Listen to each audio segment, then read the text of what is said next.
سورۃ الانفطار مکی صورت ہے، سورہ نمبر 82۔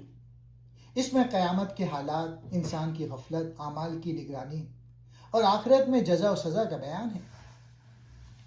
ڈاکٹر اسرار کے مطابق اس صورت کا بنیادی پیغام یہ ہے کہ انسان اللہ کی نعمتوں کے باوجود دھوکے میں پڑا ہوا ہے، حالانکہ اس کے ہر عمل کو فرشتے لکھ رہے ہیں اور قیامت کے دن مکمل حساب ہوگا۔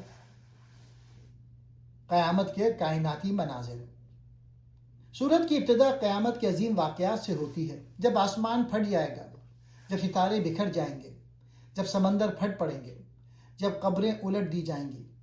ڈاکٹر اسرار کے مطابق یہ سب قیامت کے ابتدائی مراحل ہیں، جب کائنات کا موجودہ نظام ختم ہو جائے گا۔ اس وقت ہر انسان کو اپنے تمام اعمال یاد آ جائیں گے اور وہ جان لے گا کہ اس نے دنیا میں کیا بھیجا اور کیا چھوڑ دیا۔ انسان کی غفلت اور اللہ کی نعمتیں۔ اے انسان، تجھے اپنے مہربان رب کے بارے میں کس چیز نے دھوکے میں ڈال دیا؟ ڈاکٹر اسرار کے مطابق یہ آیت انسان کے ضمیر کو جھنجھوڑنے والی آیت ہے۔ اللہ انسان کو یاد دلاتا ہے کہ اللہ نے اسے پیدا کیا، اسے بہترین شکل دی، اس کے جسم اور شخصیت کو متوازن بنایا۔ اس کے باوجود انسان اللہ کی نافرمانی میں مبتلا ہے۔ اعمال لکھنے والے فرشتے۔ یقیناً تم پر نگہبان مقرر ہیں، معزز لکھنے والے۔ ڈاکٹر اسرار کے مطابق ہر انسان کے ساتھ ایسے فرشتے موجود ہیں جو اس کے اعمال لکھتے ہیں۔ ان فرشتوں کو کرامن کاتبین کہا جاتا ہے۔ یہ انسان کو یاد دلاتا ہے کہ کوئی عمل چھپا ہوا نہیں، ہر چھوٹا بڑا عمل محفوظ ہو رہا ہے۔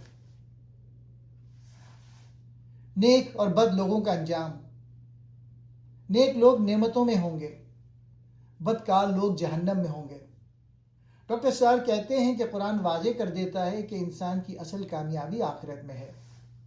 نیک لوگ جنت میں جائیں گے، گنہگار لوگ جہنم میں سزا پائیں گے۔ قیامت کے دن کی بے بسی۔ سورت کے آخر میں قیامت کی عظمت بیان کی گئی ہے۔ تم کیا جانو کہ جزا و سزا کا دن کیا ہے؟ اس دن کوئی کسی کے کام نہیں آئے گا، کسی کو کسی پر اختیار نہیں ہوگا، تمام اختیار صرف اللہ کے پاس ہوگا۔ ڈاکٹر اسرار کے مطابق یہ آیت انسان کو بتاتی ہے کہ آخرت میں کوئی سفارش یا طاقت نہیں چلے گی، صرف اللہ کا فیصلہ ہوگا۔